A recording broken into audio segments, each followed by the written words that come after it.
ओम शांति। भगवान आपके साथ है तो आपको मिलेंगे ये संकेत। जब भगवान साथ होता है तो क्या-क्या संकेत मिलते हैं? देखिए, सबसे पहला तो उमंग, उत्साह बढ़ेगा। भगवान के सम्मुख हो, भगवान के सम्मुख रहने की पहचान होती है। उस परमात्मा के जब सम्मुख रहते हैं तो उत्साह बढ़ता है। उसके लिए भक्ति मार्ग में महापुरुषों ने, संतों ने बताया है कि उस आनंद को कैसे बताएं जब भगवान की सम्मुखता होती है। तो उसके लिए कहा गया है कि ऐसे समझ लो कि जैसे जब किसी की शादी तय हो गई हो, संसारी पुरुष की, और किसी की शादी तय हो गई हो और जैसे वो चाहता था वैसी पत्नी मिल गई हो, तो वो कितना फूला फूला घूमेगा। या फिर कोई माँ का इकलौता बेटा हो और उसकी शादी तय हो गई हो, तो वो कितना फूली-फूली उमंग उत्साह में घूमती है। अब उस जिसकी शादी तय हो गई हो, उससे पूछो क्या-क्या आनंद है। लेकिन कहाँ वो परमानंद में ईश्वर के साथ वो उदाहरण बैठेगा। लेकिन लोगों ने उस उदाहरण में दिया है। परमात्मा तो आनंद के सागर हैं, प्रेम के सागर हैं। उनकी तुलना तो किसी से की नहीं जा सकती है, जिसके लिए कहा है कि अद्भुत उमंग उत्साह रहता है। परमात्मा के साथ में बहुत आनंद की अनुभूति होती है। जैसे-जैसे प्रभु सम्मुख होकर परमात्मा की ओर कदम बढ़ेगा, तो अद्भुत आनंद, अद्भुत उत्साह और एक दिव्य शक्ति की अनुभूति होती है। ऑटोमेटिक देवी गुण आने लगेंगे, देवी शक्तियाँ बढ़ने लगेंगी। एक अलौकिक शांति रहेगी जिसका वर्णन नहीं किया जा सकता है। दुख-सुख में समानता का भाव आ जाएगा और कोई भी भोग हमें प्रिय नहीं लगेगा। ना खान-पान, ना वैभव वस्तु पदार्थ, किसी भी चीज़ में मन नहीं लगेगा। और बाबा के बच्चों को देखते ही ऐसे लगेगा जैसे सगे संबंधी मिलते हैं, उनसे भी अधिक स्नेह मिलेगा। ऐसे बाबा के बच्चों को देख कर के मन नाच पड़ेगा कि अहो! आज तो अहो भाग्य हमारे, जो बाबा के इतने प्यारे-प्यारे रतन हमारे घर पधारे और हमें इनका संग मिला। इतनी अच्छी विलक्षण स्थिति होगी और कोई भी द्वंद्व स्पर्श नहीं कर पाएगा। निराशा, चिंता, भय, विषाद, कामनाएँ, वासनाएँ, ये सब ऑटोमेटिक धीरे-धीरे करके अंदर से क्षीण होने लगेगी और केवल एक ही स्मृति रहेगी, शिव बाबा की याद। और जब तक हम भगवान से विमुख हैं, उसका ज्ञान नहीं मिला है और संसार के भोगों की तरफ मुख किए हैं, तब तक कुछ भी कर लें तो सुख शांति मिलने वाली नहीं है। जितना-जितना हम भोग संग्रह, धन, वैभव, वस्तु, पदार्थ इनको इकट्ठा करेंगे, उतना ही चिंतित और शोकित होते जाएँगे। ये ये परमात्मा ने बताया है। जितना तुम विषय विकारों की तरफ बढ़ोगे और भोगों की तरफ बढ़ने से परिणाम में ये दोष भी अंदर आने लगते हैं। जैसे ईश्वर की सम्मुखता के लक्षण बताए हैं, कैसे जाने कि ईश्वर सम्मुख है, तो कहा कि जैसे ही ईश्वर के सम्मुख जाओगे तो एक-एक क्षण नवीन उत्साह, नवीन उत्कंठा, ईश्वर की याद, परमानंद की अनुभूति, शिव बाबा की हमेशा ऑटोमेटिक स्मृति, उसके ज्ञान की स्मृति और देवी संप्रदा, शांति, समता, प्रेम, वैराग्य, दुनिया से वैराग्य और शिव बाबा के बच्चों को, बीके भाई बहनों को देख करके अद्भुत स्नेह की अनुभूति। ये अनुभूतियाँ होती हैं, ये लक्षण दिखाई देते हैं। ये ईश्वर के सम्मुख के लक्षण हैं। अब दुनिया में कहा जाता चाहे जितना भी धन वैभव इकट्ठा कर लो, अगर भगवान से दूर हो, भगवान से विमुख हो, तो कभी सुख और शांति नहीं मिल सकती है। भगवान से दूर होने के, भगवान से विमुख होने के लक्षण क्या हैं? सबसे पहला है भय। भय में रहोगे।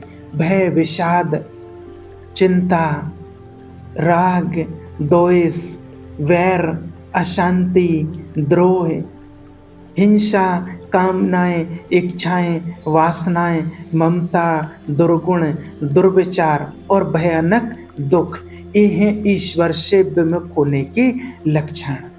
और जो ईश्वर के सम्मुख होते हैं, ईश्वर में निश्चय होता है, उसके अंदर एक भी एक गुण अवगुण नहीं रह सकते हैं। तो ये हमें चेक करना है। ईश्वर से विमुख होने का सबसे पहला लक्षण है कि उसको दुनिया के भोगों में सुख की अनुभूति होगी, सुख मिलेगा और इसी में ही सारे दोष हैं। और जहाँ ईश्वर से नजदीकता बढ़ती जाती है तो देवी शक्तियाँ और दिव्य शक्तियाँ ऑटोमेटिक अंदर से उत्पन्न होने लगती हैं। शांति और समस्त द्वंद्वों से छूट करके एक अद्भुत आनंद की अनुभूति होती है। दुनिया के वैभव वस्तु पदार्थों से चाहे कितना भी भोग लो, बाबा ने क्यों कहा है, चाहे कितना भी इनसे सुख लेने की कोशिश करो, कितना भी इकट्ठा करो, लेकिन इनसे जब मिलेगा तो दुख ही मिलेगा। क्यों कहा बाबा ने दुख मिलेगा? क्योंकि भगवान तो जानता है, वो परमात्मा जानता है कि जितना इकट्ठा करोगे और अंत में उसका नाश होना है, कभी भी कुछ हो सकता है। उसके लिए भी परमात्मा ने बताया है, कभी भी कुछ हो सकता है। वो जितना इकट्ठा किया होगा, कितनी मेहनत से किया होगा, और जब वो जाएगा तो दुख तो होगा। इसलिए परमात्मा कहते हैं कि उनमें दुख ही मिलता है। और जिसके पास जास्ती नहीं होगा, कम होगा, तो उसको इतना ज़्यादा दुख नहीं होगा। इसलिए दुनिया के वैभव वस्तु पदार्थों में सुख नहीं मिल सकता है। आज दुनिया के लोगों की वही दशा है जिस प्रकार से कहा जाता है कि कसाई के पास हरी हरी घास खा रहा है बकरा, और बकरी से सहवास कर रहा है और बड़ा सुख का अनुभव कर रहा है, पर वो कसाई बाड़े में बंद है। वो ये नहीं जान रहा है कि अब की अगला नंबर मेरा ही है ग्रासा चलने का, वो नहीं जान पाता है। इसी प्रकार से दुनिया में संसार के लोग खान पान, शौक, मौज मस्ती, परिवार, संसारिक सुख भोग रहे हैं, पर पता नहीं है कि काल के कसाई बाड़े में है। मौत का ग्रासा बिल्कुल तैयार किए हुए है, बस समय की देरी है, नंबर कब आ जाए पता नहीं। सावधान। इसलिए कहा जाता है कि संयम करो अपने मन को, रोको अपनी वाणी को, नहीं तो कोई उपाय नहीं है बचने का। अब लोग सुनते हैं कि क्या ये भयभीत करने वाली बातें करते हैं, भयभीत करते हैं, भय फैलाते हैं, लेकिन आपको पता नहीं है कि वह तो तांडव मचा रहा है। देख लो दुनिया में क्या हो रहा है। जरा सी भूमि ऐसी हुई, हड़कंप हुआ, भूकंप आया और मकान गिरा और हजारों लोग दब करके मर जाते हैं।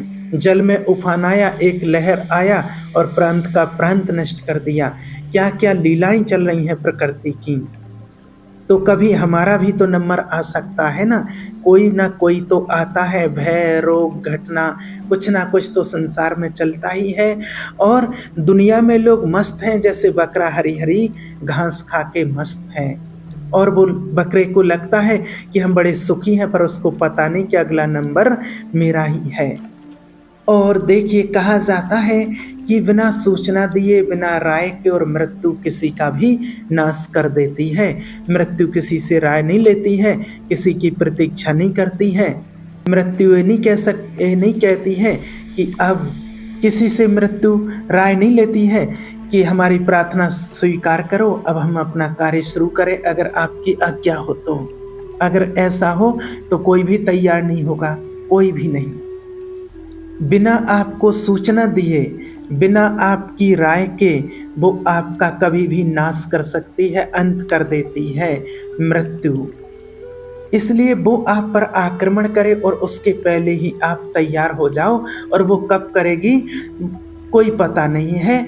इसलिए आपको अभी से और इसी सेकंड से तैयारी करनी है।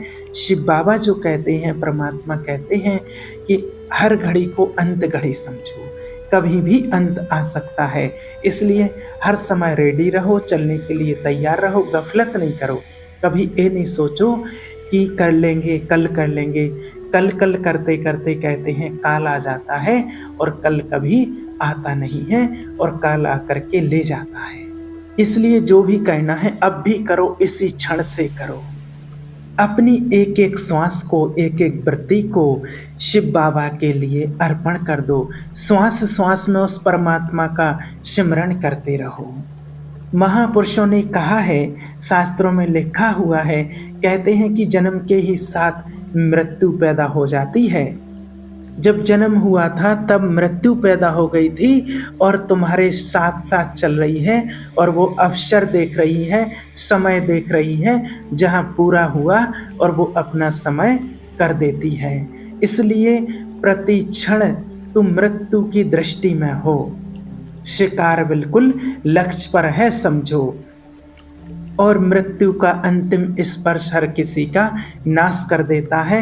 वो किसी को नहीं छोड़ता है और एक सेकंड में पद, पोजीशन, प्रतिष्ठा, मकान, दुकान, परिवार, पैसा सब कुछ छूट जाता है। इसलिए शिव बाबा कहते हैं कि मृत्यु तो आएगी हर एक की, लेकिन मृत्यु सुखमय हो, कोई कष्ट ना हो, कोई दर्द ना हो। उसके लिए परमात्मा का ध्यान करना, स्मरण करना और निरंतर उसको साथी बना करके चलना। और एक याद रखना कि जो क्षण चला गया ये परमात्मा के महावाक्य हैं, जो कभी झूठे नहीं हो सकते हैं, कि जो क्षण चला गया वो कभी लौट करके नहीं आता है, तुम्हारे जीवन में कभी नहीं आ सकता है। ये बहुत बड़ा घाटा होता है, अगर खाली चला गया तो बहुत बड़ी हानि हो जाती है। जरा सा ध्यान हटा, कहते हैं ध्यान हटा और परमात्मा से जरा सा ध्यान हटा और माया का प्रवेश हुआ। इसलिए बाबा कहते हैं कि श्वास श्वास में सिमरन करते रहो। कहीं भी जा रहे हैं, कुछ भी कर रहे हैं, कहीं भी हो, कोई भी कार्य कर रहे हो, किसी से भी कोई भी व्यवहार कर रहे हो, अंदर अंदर स्मरण चलता रहे, शिव बाबा की याद चलती रहे। और इससे बड़ा फिर और दूसरा कोई लाभ नहीं हो सकता है। और आप इसीलिए शिव बाबा कहते हैं कि कम से कम 8 घंटे बाबा को निरंतर याद करो। तो भगवान तो हमारे साथ रहता ही है, वो कभी साथ नहीं छोड़ता है, बस हम भूल जाते हैं। इसलिए वो तो फिर भी साथ रहता है, लेकिन हम स्मृति भूल जाते हैं, तो उसके साथ की अनुभूति हमें नहीं होती है। एक भाई था जो आप सभी ने शायद देखा, कहीं पढ़ा सुना हो। एक भाई था, वो रोज़ मॉर्निंग में वॉकिंग करने के लिए जाता था। तो क्या है, जब वो चलता था उसको स्मृति रहती थी कि भगवान मेरे साथ चलता है, हमेशा उसको स्मृति रहती थी। और जब वो धूल में चलता था, बहुत अच्छा था, अच्छा परिवार में सब कुछ संपन्न था, और जब वो धूल में चलता था, पीछे मुड़ के देखता था, तो उसको हमेशा 4 पैर दिखाई देते थे। तो उसको अनुभव होता था कि 2 पैर मेरे हैं और 2 पैर भगवान के हैं, भगवान भी मेरे साथ चलते हैं। अब एक समय आया कि किन्हीं कारणों से उसके बिजनेस में घाटा पड़ गया, कहीं बीमारियां, कहीं कुछ, तो उसका सब कुछ चला गया, बर्बाद हो गया, उसके पास कुछ नहीं बचा। जिससे भी वो मदद मांगे, सब ने धीरे धीरे करके मना कर दिया। अब उसका कोई साथ देने वाला नहीं था, वो निराश होकर के बैठ जाता है। फिर जब वो घूमने के लिए जाता है वॉकिंग में, और जब वो जाता है तो फिर सुबह मुड़ करके देखता है कि पीछे तो सिर्फ 2 पैर के निशान हैं। जब वॉकिंग करते हुए वो पीछे देखता है कि 2 पैर के निशान हैं, तो वह निराश हो जाता है, निराश होकर के बैठ जाता है एक जगह और कहता है भगवान से कि हे प्रभु, दुनिया ने तो साथ छोड़ ही दिया, लेकिन जब मुसीबत आई तो आपने भी साथ छोड़ दिया। मैंने तो सुना था कि मुसीबत में दुनिया भले साथ छोड़ दे, लेकिन भगवान कभी साथ नहीं छोड़ता है, लेकिन प्रभु आपने भी मुसीबत में साथ छोड़ दिया। तो देखिए भगवान का कितना सुंदर जवाब आता है। कहते हैं नहीं, मैं कभी साथ नहीं छोड़ता हूँ, और जो तुम वो 2 निशान देख रहे हो वो तुम्हारे पैरों के नहीं, वो मेरे पैरों के निशान हैं। और जब मेरा बच्चा कोई मुसीबत में होता है तो मैं उसको गोदी में लेकर के चलता हूँ, इसलिए मैं तुम्हें गोदी में लेकर के चल रहा हूँ। तो जो 2 पैरों के निशान हैं वो मेरे हैं, वो आपके नहीं। तो भगवान तो हमेशा हमारे साथ है और हम ही उसको भूल जाते हैं। और भगवान को साथ रहने की स्मृतियाँ शिव बाबा ने बताई हैं, ये हमें अपने अंदर चेक करना है। ओम शांति।